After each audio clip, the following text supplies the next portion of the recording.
Saudara, ada kesamaan yang ditemukan pada kasus kematian ayah dan anak di Koja, Jakarta Utara dengan dua kasus kematian sebelumnya di Cinere dan Kalideres. Para korban cenderung tertutup dan menarik diri dari lingkungan sekitar.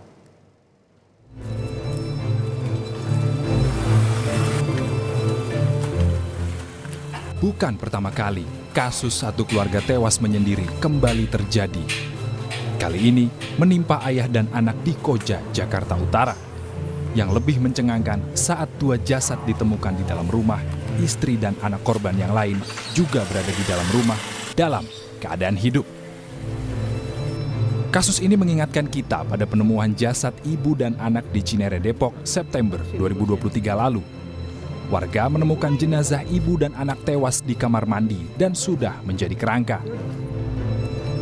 Tidak ada yang mengetahui pasti kapan ibu dan anak ini tewas, karena keduanya dikenal sangat tertutup di lingkungan perumahan. Bahkan, kedua korban diketahui bertemu dengan keluarga intinya terakhir kali 12 tahun lalu.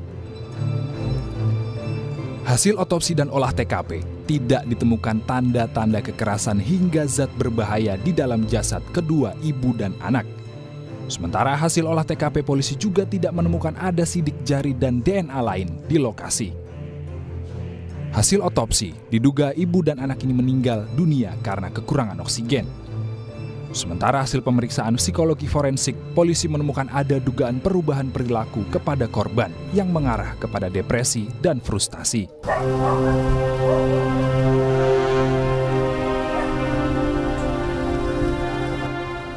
Kasus kematian tidak wajar satu keluarga juga terjadi di Kalideres, Jakarta Barat, November 2022 lalu.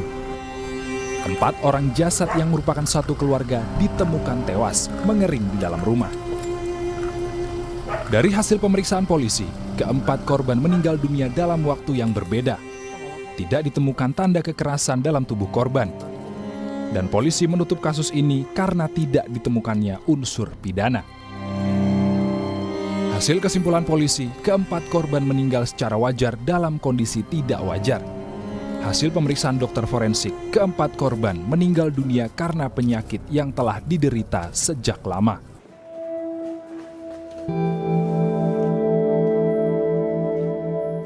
Polisi mengungkap adanya kesamaan dari kasus kematian ibu dan anak di Depok dengan kematian satu keluarga di Kalideres, November 2022 lalu. Para korban sama-sama dikenal sebagai keluarga yang tertutup dan cenderung menarik diri dari masyarakat. Diduga mereka sengaja berdiam diri hingga meninggal dunia di dalam rumah. Deduktif ke tetangga-tetangga dan juga keluarga inti, ternyata memang ini keluarga cukup tertutup. Kemudian juga dengan keluarga inti ini terakhir bertemu pada saat tahun 2011, adiknya dan sebagainya. Dan terakhir berkomunikasi hanya berrentang berapa bulan yang lalu. Jadi memang ini hampir sama dengan kejadian Kalideres ya, dengan keluarga inti jauh. Kemudian anaknya ini juga belum menikah, sama seperti Kalideres, umur 38 tahun belum menikah. Kriminolog Universitas Indonesia Adrianus Meliala melihat ada pola sejenis dalam kasus penemuan jasad ayah dan anak di Koja dengan kasus penemuan jasad keluarga di Cinere dan Kalideres. Kehidupan individualis yang kini berkembang di masyarakat membuat banyak orang merasa tidak perlu bersosialisasi dengan lingkungan meskipun dalam kesulitan. Menarik diri dari lingkungan dengan sengaja menjadi gaya hidup baru di tengah masyarakat saat ini.